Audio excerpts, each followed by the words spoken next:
Electrostatics की application के बारे में पढ़ेंगे कि जो इलेक्ट्रोस्टैटिक्स है ये कहाँ कहाँ एप्लीकेबल है। ये जो फिनोमिना है इसे हम डेली लाइफ में आखिर कहाँ कहाँ यूज़ करते हैं। यहाँ पर उसकी दो मेजर एप्लीकेशंस के बारे में आज पढ़ेंगे हम। एक तो ये कि इलेक्ट्रोस्टैटिक्स जो है ये सबसे ज़्यादा इम्पोर्टेंट हमारी हेल्थ के लिहाज से है, क्योंकि इलेक्ट्रोस्टैटिक्स का जो फिनोमिना है इसे हम लोग फैक्ट्रीज वगैरह में जो स्मोक है, स्मोक को डस्ट पार्टिकल वगैरह से और इंजूरियस पार्टिकल से रिमूव करके उन्हें उन पार्टिकल से बिल्कुल क्लीन करके स्मोक को हम एयर में भेजते हैं, और वहाँ पर जो चिमनियों के अंदर हम लोग फिनोमेना इस्तेमाल करते हैं वो इलेक्ट्रोस्टैटिक इंडक्शन होता है। क्योंकि आपको मालूम है कि स्मोक के अंदर जो है वो डिफरेंट टाइप के इंजूरियस पार्टिकल्स होते हैं, क्योंकि फैक्ट्रीज के अंदर डिफरेंट टाइप की प्रोडक्शन हो रही होती है, डिफरेंट केमिकल्स वगैरह उसके अंदर होते हैं जो कि आपकी हेल्थ के लिए बहुत ज़्यादा डेंजरस है अगर वो स्मोक के तहत आपकी पूरी की पूरी इन्वायरमेंट में आ जाए। तो आपकी हेल्थ की कंडीशंस को, आपकी हेल्थ को मद्देनज़र रखते हुए चिमनियों के अंदर जो है वो इस तरह से सिचुएशन की जाती है इलेक्ट्रोस्टैटिक को मद्देनज़र रखते हुए कि हमारी जो फैक्ट्रीज़ हैं उनमें इस तरह से जो है वो ब्लैक कलर्स की चिमनियाँ वगैरह बनी होती हैं जो आपने मोस्टली देखी होंगी, जहाँ से जो है स्मोक वगैरह बाहर की जानिब निकल रहा होता है। अब इसके अंदर जो है हम दो जो है कंडक्टिव प्लेट लगा देते हैं, मेटल की बनी हुई दो कंडक्टिव प्लेट लगा देते हैं, और इनके दरमियान जो है हम लोग एक नेट रख देते हैं जो कि वायर्स की बनी होती है। इस तरीके से वायर से बनी हुई ये एक नेट, एक जाली सी होती है जिसे हम यहाँ पर इनके दरमियान रख देते हैं। जैसे कि ये हमारे जो है ये हमारी कंडक्टिव प्लेट्स हैं, और ये जो है यहाँ पर हम जो है नेट रख देते हैं इस तरीके से। इस नेट को जो है हम पॉजिटिव चार्ज दे जाते हैं, और पॉजिटिव चार्ज देने के बाद किसी भी तरीके से पॉजिटिव चार्ज करने के बाद यहाँ पर प्लेस कर देते हैं।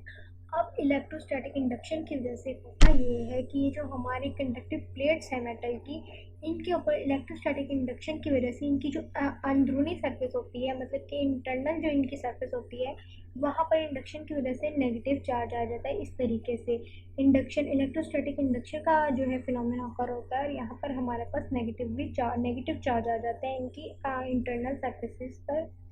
अब जब हमारा स्मोक या दूसरे पार्टिकल्स जो हैं वो स्मोक के अंदर, जाहिर सी बात है अभी मैंने बात की कि उसके अंदर डिफरेंट टाइप के इंजूरियस पार्टिकल्स होते हैं। जैसे ही ये वेस्ट गैसेस का जो स्मोक के अंदर होते हैं, वेस्ट पार्टिकल्स होते हैं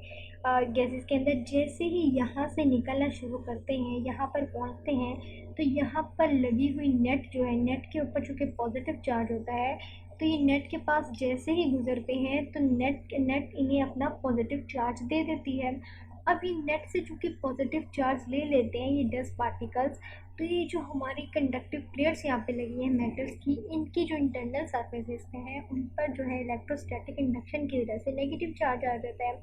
होता ये है कि जब ये पॉजिटिवली चार्ज हमारे पार्टिकल्स जो कि पॉजिटिवली चार्ज हो चुके हैं इस नेट की बदौलत, तो जैसे ही वो यहाँ से गुजरते हैं, वो अट्रैक्शन की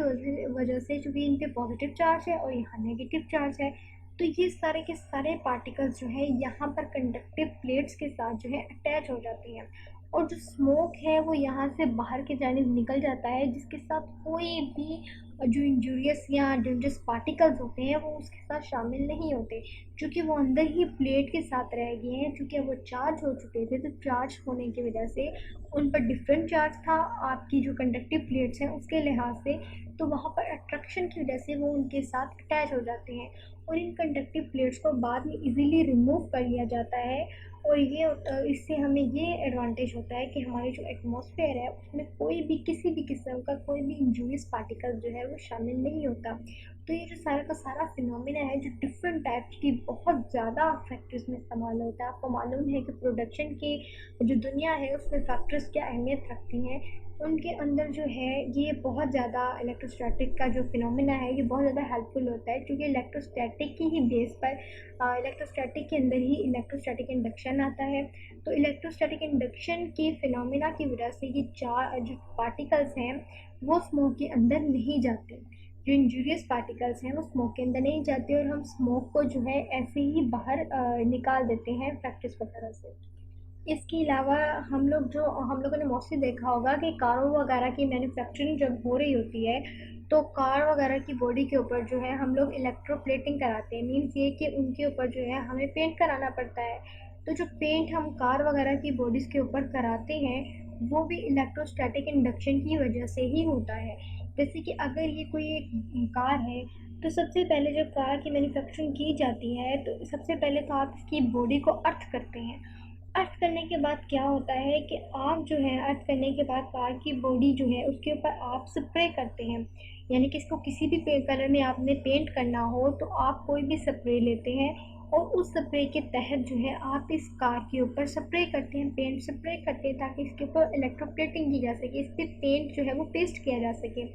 जैसे ही पेंट्स के पार्टिकल इस नोजल से निकलते हैं, स्प्रे के नोजल से, तो यहाँ पर रबिंग की वजह से वो चार्ज हो जाते हैं और रबिंग की वजह से जो है उनके ऊपर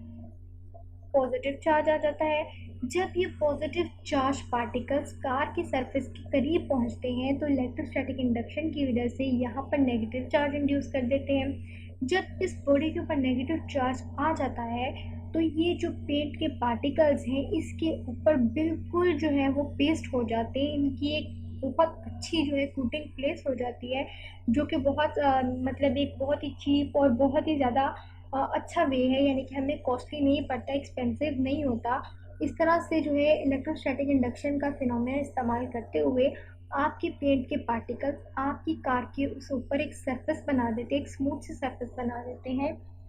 और आप जिस तरह का भी कलर चाहें अपनी गाड़ी के ऊपर करा सकते हैं। ये सारा का सारा जो फिनोमेना है ये इलेक्ट्रोस्टैटिक इंडक्शन की वजह से ही होता है, क्योंकि पेंट के पार्टिकल जो है वो स्प्रे की नोजल से निकल रहे हैं और जैसे ही वो यहाँ से निकलते हैं तो जाहिर सी बात है उनको कुछ ना कुछ रबिंग होती है, कुछ ना कुछ फ्रिक्शन होती है, कुछ रगड़ कर वो आ रहे होते हैं, तो उनके ऊपर जो है वो पॉजिटिव चार्ज आ जाता है। जैसे ही पॉजिटिव में चार्ज पार्टिकल्स किसी न्यूट्रल बॉडी के पास जाएंगे तो उसके ऊपर जो है वो चार्ज इंड्यूस कर देते हैं, जैसे कि इलेक्ट्रोस्टैटिक इंडक्शन कहता है। तो यहाँ पर जो है नेगेटिव चार्ज आ जाते हैं जिसकी वजह से यहाँ पर ये पेस्ट हो जाते हैं।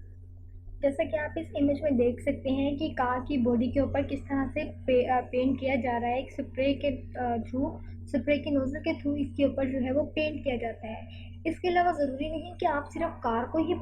जो है वो पेंट करें, बल्कि डिफरेंट चीज़ें जिन्हें इलेक्ट्रोप्लेटिंग किया जाता है, जिनके ऊपर पेंट करना होता है, डिफरेंट चीज़ें होती हैं, कार के अलावा भी बहुत ज़्यादा चीज़ें होती हैं उनके ऊपर जो पेंट किया जाता है, और पेंट की जो लेयर है उनके ऊपर अगर फिट रह पाती है, उनके ऊपर अटैच रह पाती है, तो वो सिर्फ इलेक्ट्रोस्टैटिक इंडक्शन की वजह से ही रह पाती है। तो इसे जो है हम लोग मैन्युफैक्चरिंग वगैरह में भी इस्तेमाल करते हैं इलेक्ट्रोस्टैटिक इंडक्शन को, और इसके अलावा फैक्ट्रीज वगैरह में से जो स्मोक निकलता है, इस स्मोक को जो है वो डस्ट पार्टिकल्स वगैरह से क्लीन करने के लिए, बिल्कुल क्लीन करने के लिए हम जो है इलेक्ट्रोस्टैटिक इंडक्शन का फिनोमेना इस्तेमाल करते हैं। और आप जानते हैं कि इलेक्ट्रोस्टैटिक इंडक्शन का जो फिनोमेना है वो इलेक्ट्रोस्टैटिक से ही रिलेटेड है। सो ये इलेक्ट्रोस्टैटिक की एप्लीकेशंस के अंदर आ जाता है। होप सो आपको इलेक्ट्रोस्टैटिक की जो एप्लीकेशन है, एक तो ये कि हम लोग किस तरह से स्मोक को क्लीन करते हैं फैक्ट्रीज में, और दूसरी ये कि मैन्युफैक्चरिंग के अंदर कारों के मैन्युफैक्चरिंग हो या किसी भी चीज़ की इलेक्ट्रोप्लेटिंग हो, तो उसमें हम किस तरीके से इलेक्ट्रोस्टैटिक्स को इस्तेमाल करते हैं, इसके बारे में आपको काफ़ी हद तक समझ आ गई होगी।